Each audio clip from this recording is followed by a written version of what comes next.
state of Illinois and Cook County is appealing the Schoenthal case about the prohibition of concealed carry on mass transit. The Illinois State Rifle Association sounding off on what this case is all about. Good morning, Illinois in Focus Daily. I'm Greg Bishop, here with you each and every weekday morning. Like, subscribe, hit that notification bell with America's Talking Network, and get the latest stories for Illinois at thecentersquare.com.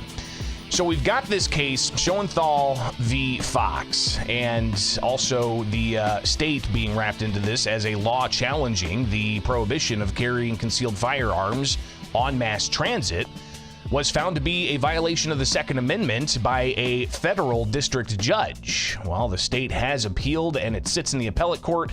But as we look at the docket for the appellate court, I'll pull this up so we can check this out together here.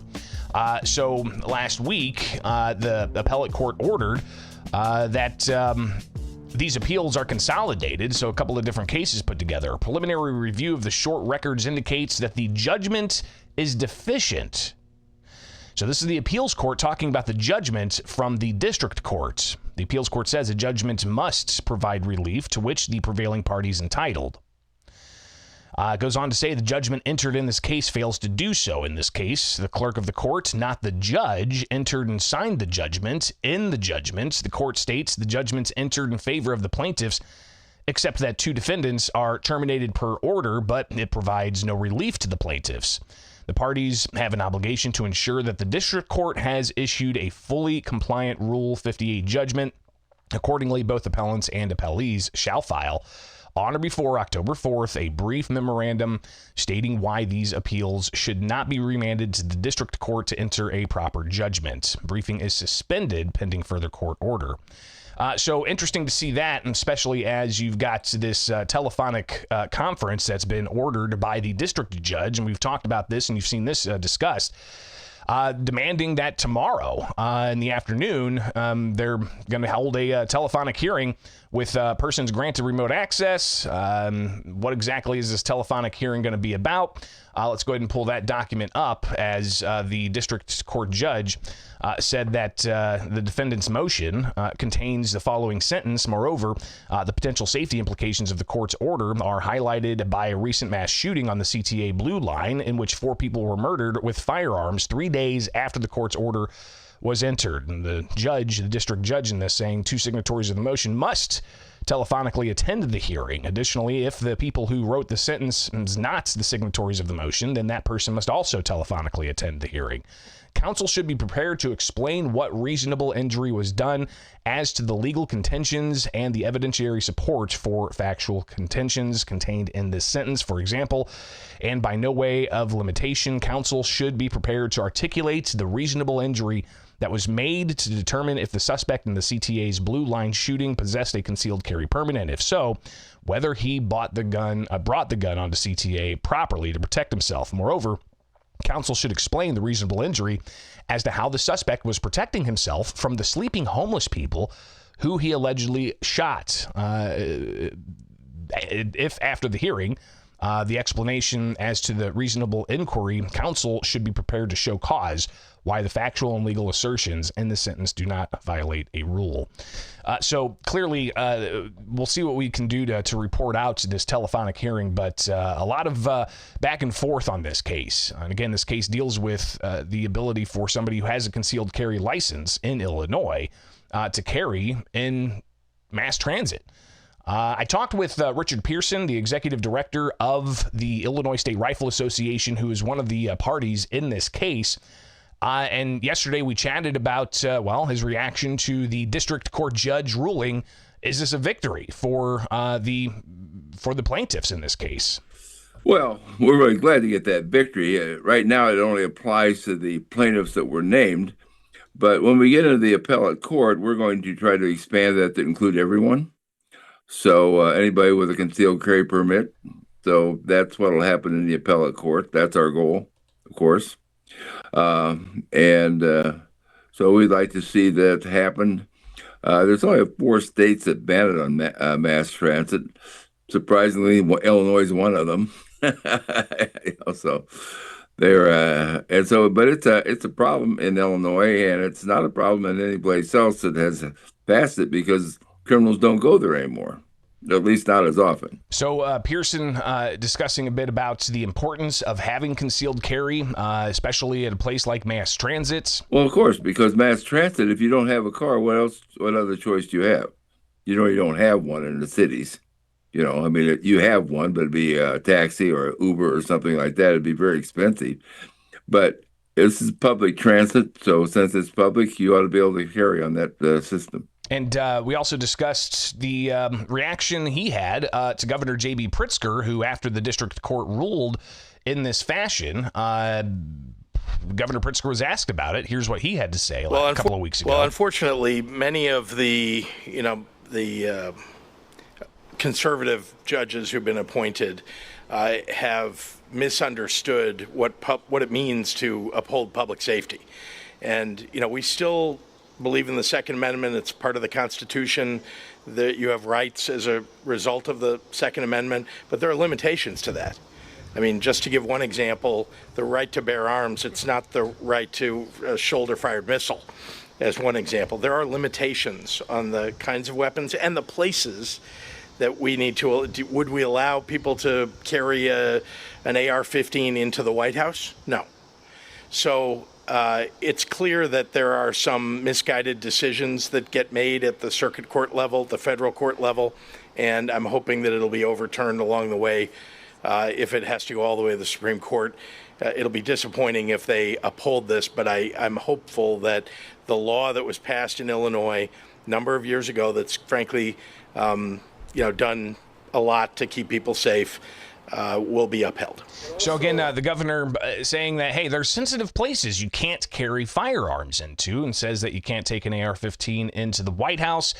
Reaction from Richard Pearson from the Illinois State Rifle Association, the conversation I had with him yesterday. Well, unfortunately, many of the.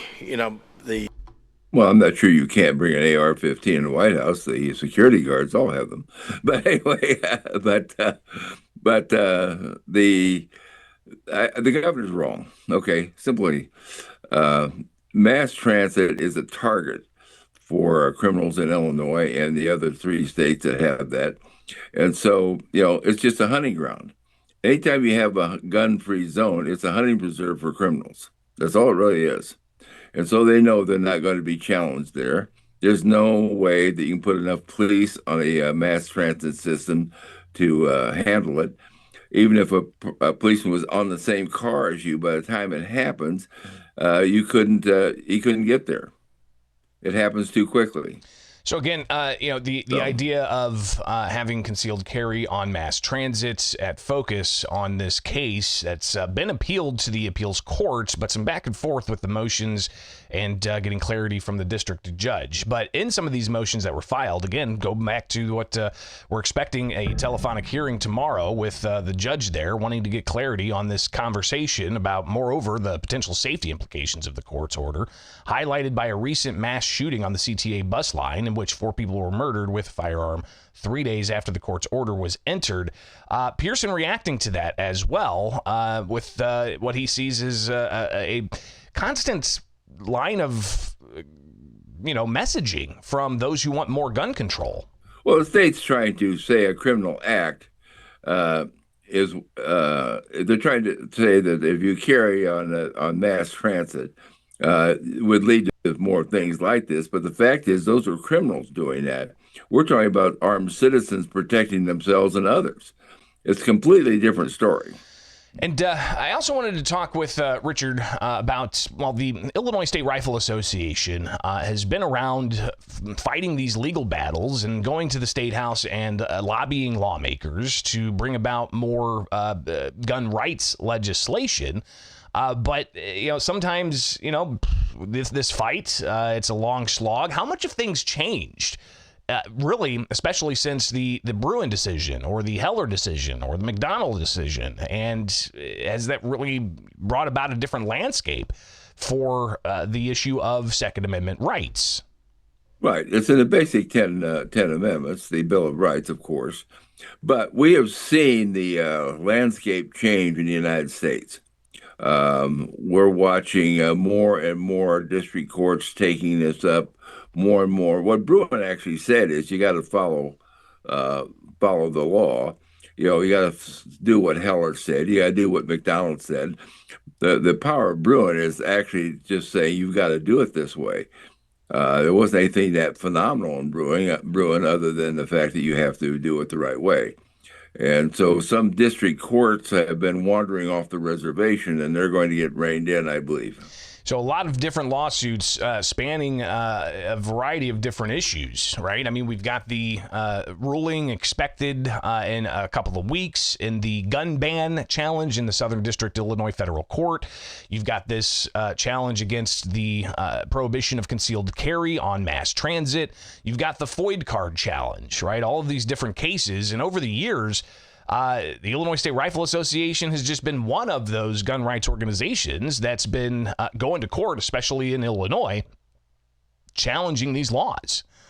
And in Illinois, of course, we know that the state has among the most strict gun control laws that get passed by the legislature. And with Pearson being as a part of the State Rifle Association for quite some time, I asked him if he felt like Sisyphus. That's the old story of the guy pushing the boulder up the hill and it just keeps coming back, right? But regardless, he keeps pushing that boulder up the hill. Does he feel like Sisyphus pushing that barrel up the hill? Yeah, and the barrel is loaded with rocks too, by the way. So, yeah, I mean, we knew we didn't have a chance in the legislature. It was just too controlled. And so we decided we would go into the court system and go through litigation. And I believe we have been involved one way or another in 28 major cases right now. We've lost a couple, but most of them we've won. And we've done a lot of other cases that defending individuals on crazy things that happened to them, that they were accused of doing something. We had a gentleman, for example, that was taken into the emergency room because he was dehydrated, and the emergency room nurse wanted to give him this drug, and he said, "I can't take the drug. Don't give me the drug." And she gave it to him against his will, and he became upset because that's what it does to him. And so they took his FOID card right away. It took us 5 years, but we got his FOID card back for him. So things like that happen constantly. We had a lady that was pregnant, and because the maternity ward was full, she was placed in the mental ward, and that went on our record, and she lost her FOID card. So you got crazy stuff like this that people don't really see, but we're battling these cases one by one. We're taking them on. So obviously, again, it's not just the much larger questions of are gun bans constitutional? Is the prohibition of concealed carry in certain places unconstitutional?